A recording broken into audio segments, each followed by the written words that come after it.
Hi guys. Actually आप सोच रहे होंगे कि ये स्टेटस मैंने क्यों लगाया कि मैं थक सी गई हूँ। आज मैं आपको एक छोटी सी स्टोरी सुनाती हूँ।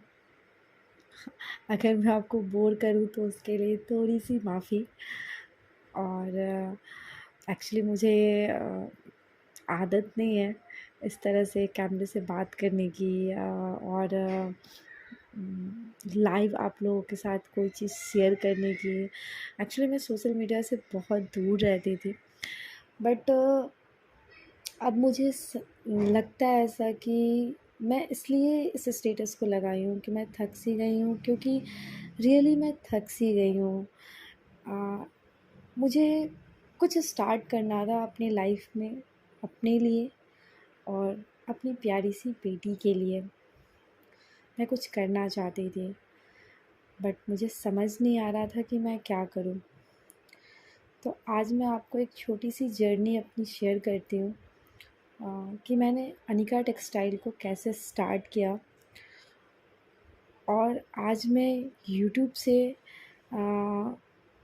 लाइव आने से पहले का ये छोटा सा स्टोरी आपके साथ क्यों शेयर कर रही हूँ, बस वो जर्नी मैं आपके साथ शेयर करना चाहती हूँ इसलिए। Okay, so first of all guys, मैं स्नेहा हूँ और मैं बैंकर थी। मैंने 2.5 साल बैंक में काम किया है as a deputy manager. HDFC bank में मैंने काम किया है, बट मेरी शादी 2022 में हुई। ओके, एंड उसके बाद 2023 में मेरी बेबी हुई, जिसका नाम अनिका है, जो मेरी जान है। और अनिका टेक्सटाइल को स्टार्ट करने के पीछे का मेन रीज़न मेरी बेटी अनिका है, इसलिए उसका नाम भी अनिका टेक्सटाइल मैंने रखा। एक्चुअली अनिका टेक्सटाइल को स्टार्ट करने के लिए मैंने एक साल अप्रॉक्स मैंने सोचा। उससे पहले मैं बहुत कुछ सोचती थी, मुझे क्या करना है, मुझे समझ नहीं आता था कि मुझे क्या करना है क्या नहीं करना है। जब मैं एज अ बैंकर काम करती थी, जब अनिका उस टाइम में मैं प्रेग्नेंट थी और अनिका मेरे पेट में ही थी। और मैं काम कर रही थी, जॉब पे थी। बट जब 8 मंथ कंप्लीट हो गए, मैंने 8 मंथ तक जॉब किया। बट 9 मंथ जब स्टार्ट हुआ, तब मैंने जॉब से क्विट नहीं किया था। उस टाइम में मैंने जॉब नहीं छोड़ा था। उस टाइम में मैंने जॉब से लीव लिया था। ओके, और वैसे भी 6 मंथ का आपको मैटरनिटी लीव मिलता है, तो मुझे वो लीव मिला था। तो मैं उस टाइम में वो लेकर जब अनिका हुई, इस दुनिया में आई, तो मेरी दुनिया पूरी तरह से ही चेंज हो गई। मैं उससे पहले कुछ और सोचती थी। जब अनिका लाइफ में आई, तो मेरे लिए ये था कि she is only and only my priority. ये सिर्फ और सिर्फ ये मेरी ज़िंदगी को इस तरह से चेंज हुआ, मेरी ज़िंदगी कि मुझे समझ नहीं आया कि ज़िंदगी एक्चुअली पता है, जब जब ये नहीं हुई थी ना, तो मुझे इसके आने के बाद ज़िंदगी में एक चीज़ जो मेरी ज़िंदगी में सबसे ज़्यादा चेंज हुआ, वो ये था कि मुझे मरने से डर लगने लगा। पहले ऐसे नहीं था। पहले मुझे गुस्सा आता था तो मैं भगवान से बोलती थी, आप उठा क्यों नहीं लेते हो मुझे। लेकिन अब ऐसा नहीं होता। अब मुझे ऐसा लगता है कि नहीं, मुझे जीना है। क्योंकि अगर मुझे कुछ होता है, तो मुझे ऐसा फ़ील होता है कि जो मैं प्यार कर सकती हूँ अपनी बेटी को, उस तरह से दुनिया में कोई उसे प्यार नहीं कर सकता। और ये सच्चाई पूरे दुनिया में ये सच है कि जो भी माँ है, जो माँ है, वो अपने बच्चे से जिस तरह से प्यार करती है ना, उस तरह से प्यार पूरी दुनिया में उसको कोई नहीं कर सकता। ये मुझे माँ बनने के बाद समझ में आया। ठीक है, वो तो एक अलग पार्ट है। तो जब ये आई मेरी लाइफ में तो मैंने डिसाइड किया। तो उस टाइम मेरे पास 6 मंथ टाइम था कि मुझे जॉब करना है नहीं करना है। फिर मैंने बहुत सोचा उस 6 महीने में। फिर जब 6 मंथ कंप्लीट हो गया तो मैंने अपने जॉब को क्विट किया। उसके पीछे का रीज़न ये था कि जॉब आपको कभी भी मिल सकती है अगर आपके पास स्किल है, आपके पास नॉलेज है, तो आपको जॉब कभी भी मिल जाएगी। लेकिन आपके बच्चे का बचपन कभी वापस नहीं आएगा। और बस यही मेरे दिमाग में था कि नहीं, आज ये धीरे धीरे बड़ी हो रही है। आज इस मंथ में 29 को ये 2 साल की हो जाएगी। ये 2 साल कैसे बीत गए मुझे भी नहीं पता, बस बीत गए। तो हर एक माँ को मैं ये बोलूँगी कि कभी भी आप कंफ्यूज हो ना कि आपको अपने प्रोफेशनल और पर्सनल लाइफ में, बच्चों में और जॉब में किसको चुनना चाहिए। आप पैसे कभी भी कमा सकते हो, ठीक है, लेकिन आपका बच्चे का बचपन हमेशा नहीं रहेगा। वो कुछ टाइम के लिए ही रहता है, तो उसको आपको जीना चाहिए, क्योंकि आपके बच्चे को भी वो फ़ील होना चाहिए और आपको भी बहुत अच्छा फ़ील होगा। जब आप अपने बच्चे के साथ वो टाइम जियोगे ना, तो वो टाइम जस्ट लाइक हेवन, मतलब वो अलग ही होता है। उसको एक्सप्लेन नहीं किया जा सकता। सो ठीक है, ये तो है, बट ये था मेरा रीज़न जॉब को क्विट करने का। ठीक है, तो मैंने जॉब को क्विट किया। और जॉब भी मैंने क्विट किया था अनिका के लिए, अपने लिए। और ये अनिका टेक्सटाइल भी मैंने स्टार्ट किया है अनिका के लिए और ख़ुद के लिए। ठीक है, अपने ऐसा नहीं है कि एक्चुअली मुझे ज़रूरी है, करना है, नहीं ऐसा नहीं है। मैं चाहती हूँ कि लाइफ में मैं कुछ करूँ। देखो, आप बिज़ी रहते हो ना, आपका दिमाग कहीं सही डायरेक्शन में रहता है तो आप ग्रो करते हो। एक्चुअली मैं जब देखती हूँ ना अपने साथ के लोगों को, जो मेरे कलीग थे, जो मेरे साथ काम करते थे, वो आज कहाँ हैं, और मैं देखती हूँ कि मैं आज, मतलब ऐसा नहीं है कि आपके पास टैलेंट नहीं है, आप वो चीज़ नहीं कर सकते हो, लेकिन मैं जब खुद को देखती हूँ कि मैं क्या कर रही हूँ, मैंने जो पढ़ाई किया या फिर मेरे पास जो नॉलेज था वो तो सब वेस्ट हो गया। मेरे जो जितने भी डिग्रीज़ थे वो सब तो अब एक बंद फाइल में रखे हुए हैं, उसका कोई यूज़ नहीं है। ठीक है, तो मैंने सोचा कि नहीं, देखो, अगर आपने लाइफ में कुछ किया है तो लाइफ में कुछ ना कुछ तो करना चाहिए। आप किसी भी तरीके से करो, कुछ करो, लेकिन करो। ठीक है, और कोई काम छोटा या बड़ा नहीं होता मेरे हिसाब से कि मैं ये करूँ तो ये छोटा है, नहीं ये करूँ। आपको पता है, मैंने हर एक फ़ील्ड में 1 ईयर में हर एक फ़ील्ड में मैंने देखा कि मैं क्या कर सकती हूँ। हाँ, आपके साथ एक और चीज़ मैं शेयर करना चाहती हूँ। एक्चुअली अनिका टेक्सटाइल स्टार्ट करने से पहले मैं रेज़िन का काम करना चाहती थी। एक्चुअली मुझे आर्ट और आर्ट क्राफ़्ट में मुझे ज़्यादा अच्छा लगता है, मुझे डिज़ाइन करना पसंद है। तो मैंने सोचा था चलो मैं वो करती हूँ, मेरा ये वो इंटरेस्ट भी है। लेकिन फिर मैंने उसको अवॉइड इसलिए किया क्योंकि रेज़िन आर्ट को करने में जो रेज़िन यूज़ होता है वो बहुत हार्मफुल होता है। और मेरे पास, अगर मैं कहीं भी उसको बनाती हूँ तो उसको हार्ड होने में, उसको स्टेबल होने में टाइम लगता है 24 आवर का। और तब तक अगर अनिका गलती से भी, बहुत छोटी है वो, गलती से भी उसको छू लेती या कुछ भी होता तो बहुत ज़्यादा प्रॉब्लम हो जाता। तो इसलिए मैंने उसको अवॉइड किया। मैंने बोला नहीं, मैं उसको नहीं करती हूँ। फिर मैंने बहुत सोचा कि अब क्या करें, क्या ऑप्शन है। फिर मेरे दिमाग में मशरूम फार्मिंग का भी आया था। मुझे फार्मिंग करना भी अच्छा लगता है। तो मैंने सोचा था चलो मैं मशरूम फार्मिंग का कुछ सोचती हूँ। मैंने उसके बारे में बहुत यूट्यूब पे सर्च किया, बहुत खोजा समझा क्या क्या है उसमें, क्या क्या होता है। फिर मैं उसको भी नहीं कर पाई क्योंकि उसके लिए भी जो स्पेस चाहिए था वो मेरे पास नहीं था। और भी बहुत सारे कुछ रीज़न्स थे जिसकी वजह से मैंने उसको भी अवॉइड किया।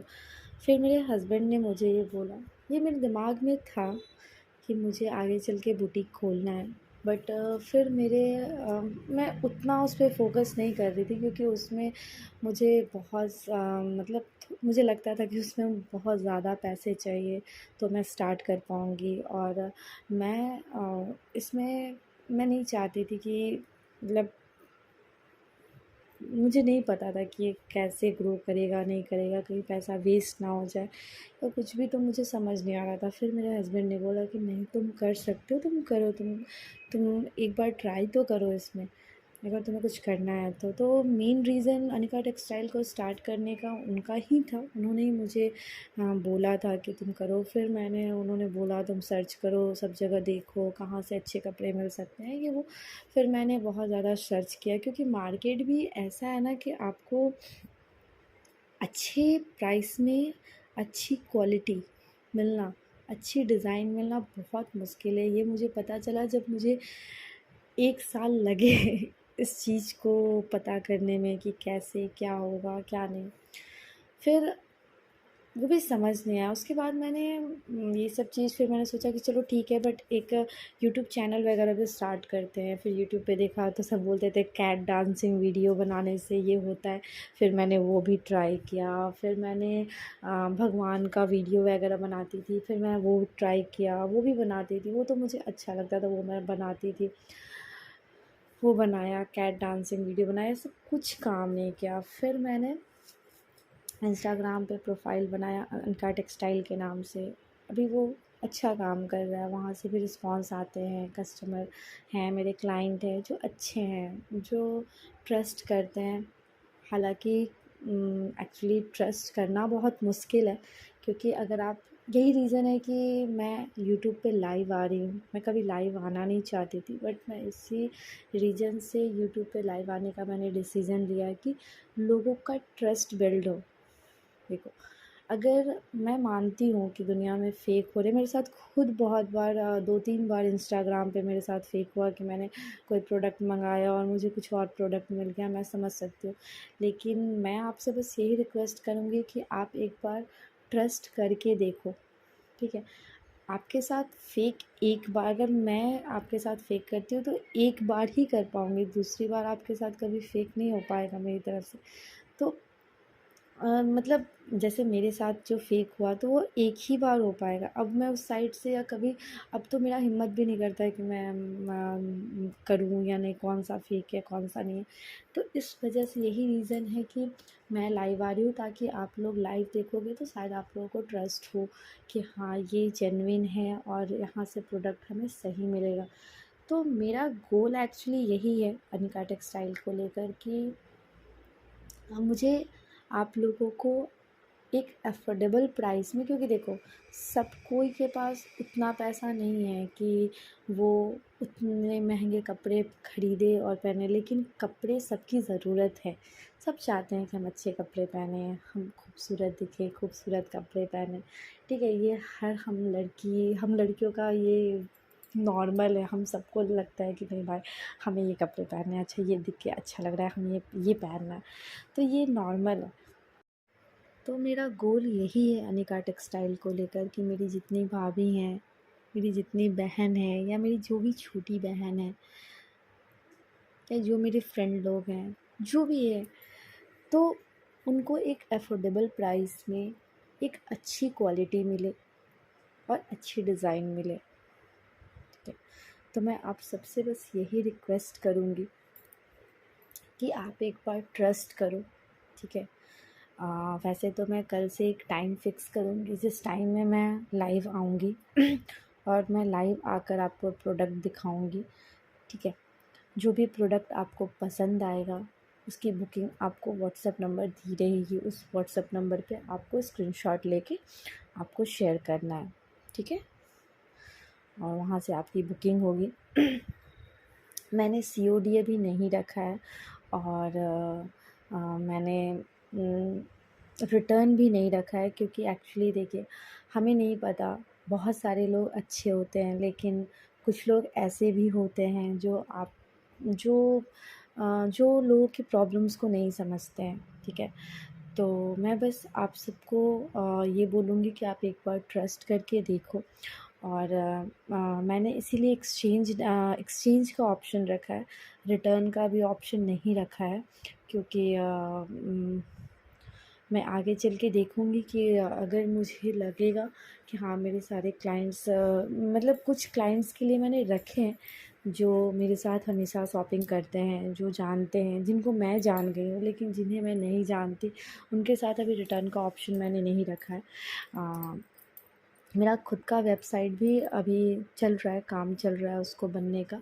और मैं अमेज़ॉन पे भी सेल करती हूँ, मेरा मीशो पे भी अकाउंट है, फ्लिपकार्ट पर भी है।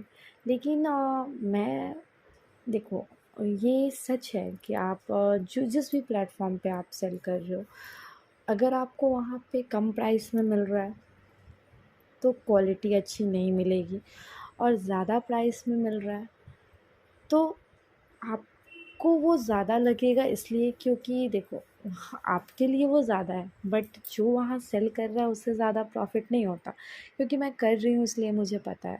वो लोग प्लेटफॉर्म चार्ज ही इतना पे करवाते हैं ना, वो लोग खुद ही इतना प्लेटफॉर्म चार्ज ले लेते हैं कि जो सेलर होता है ना उसको मुश्किल से 200-100 भी बच जाए ना तो बहुत मुश्किल है, ठीक है।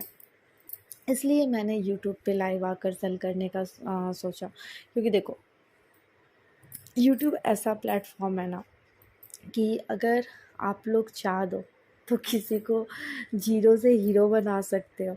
ये सिर्फ़ और सिर्फ आप लोग पे डिपेंड करता है, और बाकी तो हमारा ऊपर मालिक बैठा है, भगवान हमारे हैं, उन पे डिपेंड करता है कि वो क्या चाहते हैं। वो जिसको चाहे जो चाहे वो करवा सकते हैं। बाकी आप लोग भी वही हो, यूट्यूब में यही है कि आप लोग भी, आप लोग के सपोर्ट से ही लोग कहाँ से कहाँ पहुँच जाता है, ठीक है। और देखो एक कमेंट, एक लाइक और एक सब्सक्राइब करने से कुछ नहीं जाता यार, किसी मतलब ना ही हमारा कुछ कॉस्ट लगना है। बहुत सारा चीज़ हम लोग देखते हैं कि लोग कहते हैं अरे कर दो, हम लोग फालतू चीज़ों को लाइक सब्सक्राइब करते रहते हैं, ठीक है।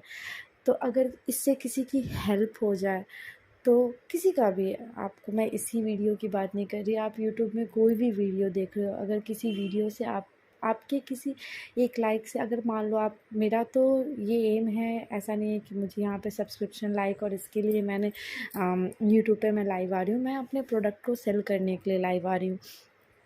तो मुझे वहाँ पे आपसे आपको अगर पसंद आए, आपको अच्छी लगे, तो आप वहाँ से मेरे से आप प्रोडक्ट ख़रीद सकते हो, ठीक है। लेकिन आपके एक लाइक और सब्सक्राइब से वो किसी के लिए बहुत वैल्यूएबल होता है। जैसे मेरे लिए आपका लाइक, आपका सब्सक्रिप्शन, आप अगर एक शेयर करते हो तो वो मेरे लिए बहुत वैल्यूएबल है, क्योंकि उससे मुझे बहुत हेल्प मिलेगी। तो अगर आपके एक हेल्प से, एक लाइक से किसी को हेल्प हो जाए तो उसमें कुछ बुराई नहीं है, आपका कुछ नहीं जा रहा उसमें, ठीक है। तो बस आपका सपोर्ट चाहिए, आपका प्यार चाहिए। और अगर अगर इस वीडियो में मैं ऑडियो जो भी मेरी आवाज़ अच्छी नहीं आ रही हो, या फिर हो सकता है मुझसे कुछ गलतियाँ हुई हो, क्योंकि सही बताऊँ गाइस मुझे नहीं आता ये वीडियो वगैरह बनाना, कैमरे से बात करना, लोग कैसे करते हो मुझे नहीं पता। हो सकता है धीरे धीरे आपसे बात करते करते मैं भी अच्छी बन जाऊँ इस चीज़ में, लेकिन मुझे आइडिया नहीं है अभी। तो मुझे खुद नहीं पता कि मैं जब लाइव आऊँगी तो मैं कैसे आप लोगों के सामने फ़ेस टू फ़ेस बात कर पाऊँगी, मुझे आइडिया नहीं है। लेकिन हाँ, आप लोगों का सपोर्ट मिलेगा तो शायद कुछ ना कुछ तो कर ही लूँगी। तो गाइज़ प्लीज़ आपके सपोर्ट की बहुत ज़रूरत है। और एक बार आप ट्रस्ट करिए। मैं विमेन, अभी तो फ़िलहाल मैं विमेन क्लोथिंग का ही कर रही हूँ। आगे का मेरा एम अलग है, मैंने सोचा है कि आगे मैं अपना खुद से डिज़ाइन करके और फिर मैं उसको ये करूँगी। लेकिन फ़िलहाल अभी मैं अभी प्रोडक्ट अभी मंगा रही हूँ, और वहीं से अच्छे अच्छे डिज़ाइन है, बहुत सर्च की कर रही हूँ, वहीं से डिज़ाइन मंगाती हूँ बाहर से, और उसके बाद मैं आप तक पहुँचाती हूँ। तो बस आपका प्यार चाहिए, आपका सपोर्ट चाहिए, और अनिका टेक्सटाइल को ग्रो करने में आपकी हेल्प चाहिए। सो प्लीज़ गाइस सपोर्ट करिए ताकि मुझे भी मोटिवेशन मिले। मैं सही में बहुत थक गई यार, मुझे समझ ही नहीं आ रहा था कि मैं क्या करूँ क्या नहीं करूँ, इतना कन्फ्यूज़न था। फिर मैंने सोचा नहीं, करना तो है, क्योंकि जब देखो आप कुछ करते हो ना और देखते हो कि यार कुछ हो ही नहीं रहा है, कहीं से कुछ नहीं हो रहा है, तो बस लगता है कि अरे यार तो मतलब मेहनत तो सारा बस वेस्ट ही जा रहा है, तो इंसान थक सा जाता है। तो बस आपका सपोर्ट चाहिए, आपका प्यार चाहिए, और और कुछ नहीं। बाकी हम लोग मिलते हैं लाइव में आपसे, ठीक है। और आज मैं आपके साथ एक प्यारा सा वीडियो भी शेयर करूँगी हमारी बेटी की, ताकि आप अनका टेक्सटाइल की एडोरेबल लिटिल बॉस से मिल सके। So wait and watch. Okay guys, thank you so much इतना टाइम देने के लिए और इस चीज़ को